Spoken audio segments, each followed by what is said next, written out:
Hola, espero te encuentres muy bien. Mi nombre es Iván Romero Minuti. El día de hoy continuamos con la serie Íconos del Jazz y toca el turno a un multipremiado productor conocido como Quincy Jones. No hay nadie que no lo conozca a estas alturas. Para hablar sobre él nos acompaña Estefanía Romero. Bienvenida, Estefanía. Gracias. Estefanía es periodista y también crítica de jazz. No te puedes perder el siguiente episodio de Íconos del Jazz y recuerda seguirnos en redes sociales con el hashtag JovenesTVUNAM. Hoy estamos con un programa más de la serie Íconos del Jazz y toca turno para hablar sobre Quincy Jones. Nos acompaña Estefanía Romero. Bienvenida, Estefanía. Gracias. Estefanía es periodista y crítica de jazz. Estefanía, me gustaría comenzar esta entrevista pidiéndote que nos hagas una breve semblanza sobre Quincy. Quincy es un personaje, vaya, es uno de los personajes más importantes en la historia de la música del siglo XX. Es compositor, arreglista, director de orquesta, productor, ha hecho música para 33 películas, entre ellas una con Steven Spielberg, ya hablaremos de eso más adelante, y rompió el récord en nominaciones a Grammy con 79, ha ganado 25 y bueno, podemos decir que Quincy Jones ha trabajado con los mejores personajes de la música. Él nació en el año 33 y para cuando él era un adolescente, él ya conocía a Ray Charles, él ya conocía a los padres del bebop. Entonces, pasan los años 40, 50, gira con Dizzy Gillespie, años 60, trabaja con Count Basie, le hizo los mejores álbumes a Michael Jackson, trabajó con Miles Davis. Es un gigante de la industria. Es un gigante. Me llama mucho la atención que él empezó, si no me equivoco, desde el jazz a introducirse en el ámbito musical. Así es. ¿Cuáles fueron sus inicios? ¿Él era instrumentista o ya empezó componiendo, produciendo? Mira, tiene una historia bastante interesante de cómo él empezó a amar la música. Él tenía, hay que contextualizar de manera histórica y cultural la situación de Quincy Jones. En el año 43 él tenía 10 años. Entonces había muchos disturbios políticos y sociales en Seattle, que es donde él nació y creció.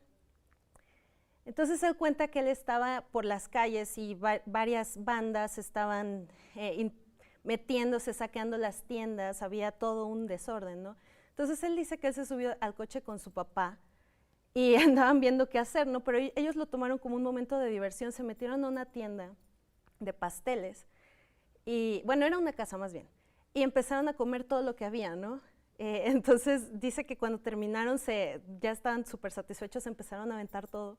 Y entonces él quiso seguir explorando la casa y se topó con una silueta de algo, era un piano.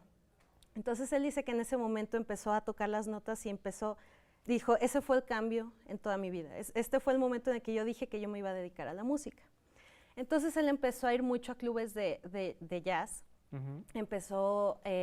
se inspiró mucho en el gospel, la música de las iglesias, y empezó a participar en muchas orquestas.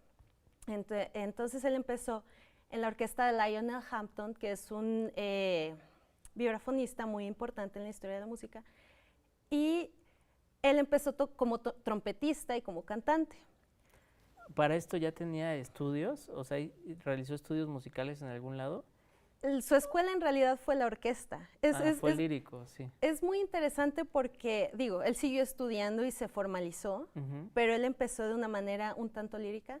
Te cuenta algún músico de la orquesta de Terry Clark que él le dijo, ¿puedo hacer algunos arreglos?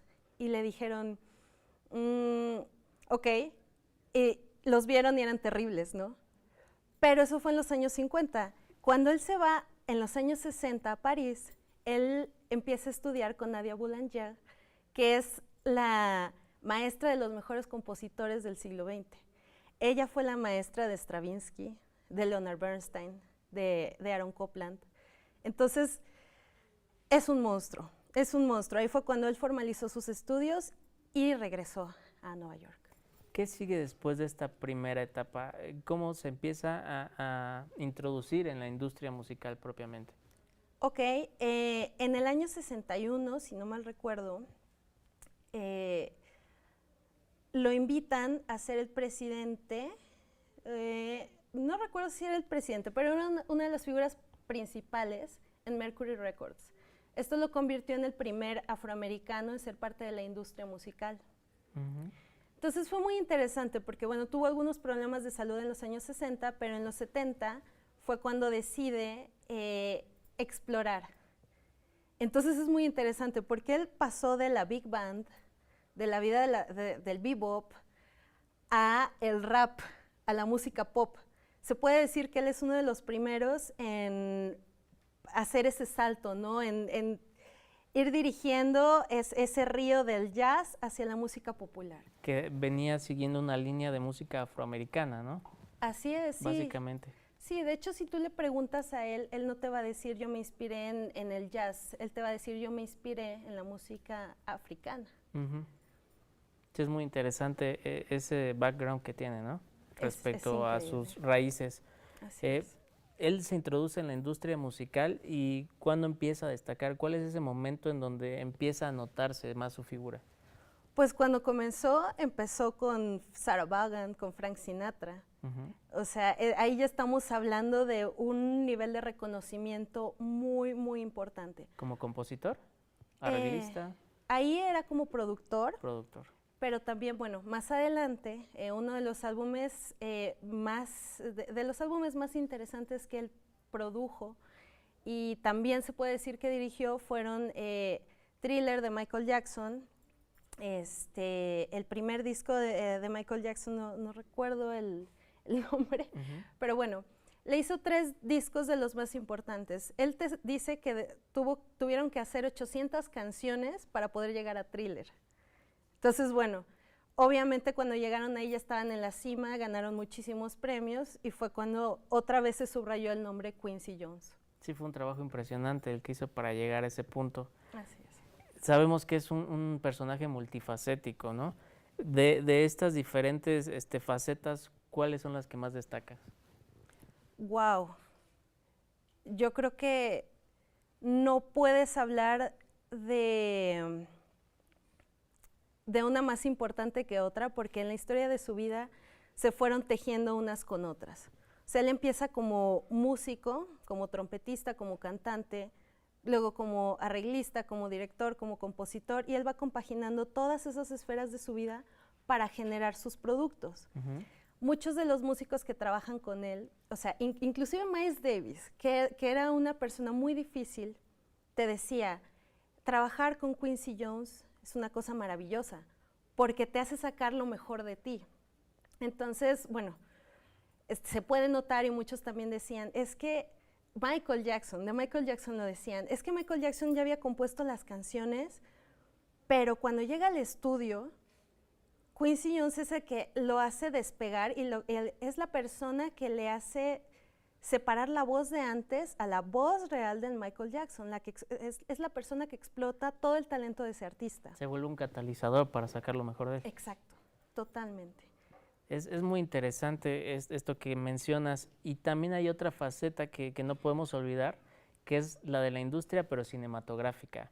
Él también entra a esa industria. ¿Nos puedes platicar un poco de su paso en ese ámbito? Sí, bueno, como te comentaba, él hizo música para 33 películas. 2 de las más importantes son In Cold Blood, que está inspirada en una novela de Capote, y El color púrpura, que es la que hizo con Steven Spielberg. Simplemente hablar de que estamos trabajando con Steven Spielberg, una persona que bueno, ha trabajado con los compositores más importantes de la historia de la música y de repente empieza con Quincy Jones, pues ya es un salto muy, muy importante. Yo quisiera marcar un poco esta línea porque siento que está muy diluido el concepto de compositor, ¿sí?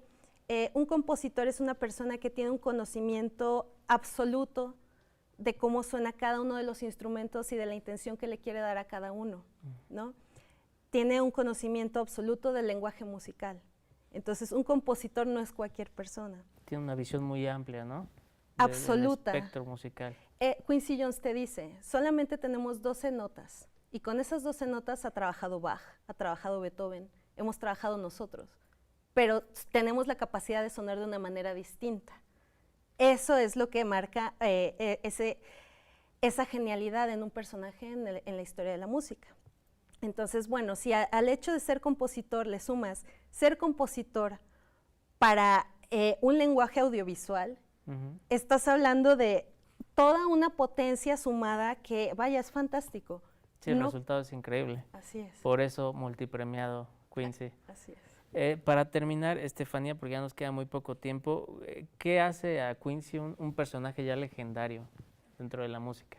Yo creo que más allá de elegir una película o un disco o una historia, hay que ver toda la foto y decir, inspirarnos y aprender de él.